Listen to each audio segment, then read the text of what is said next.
ต้ทะเลเคยมีปะการังแต่ต้องพังพ่ายไปเพราะใจคนใน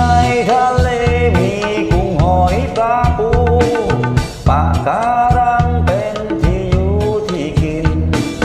ทะเลสุขคนสุขทุกแดนดินทะเล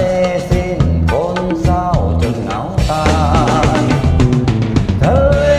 ก็มีชีวิตทะเลก็มีหัวใจไปเที่ยวทะเลกันไหมไปดำดูปะการัง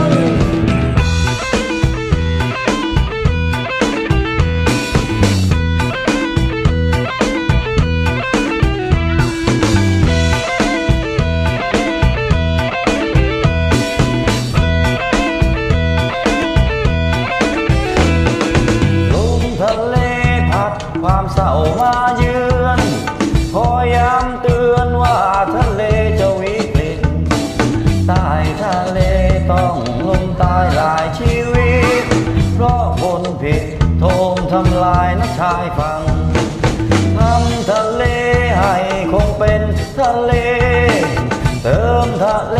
ด้วยแนวรั้วปะการังโลกทะเลจะได้ดูไม่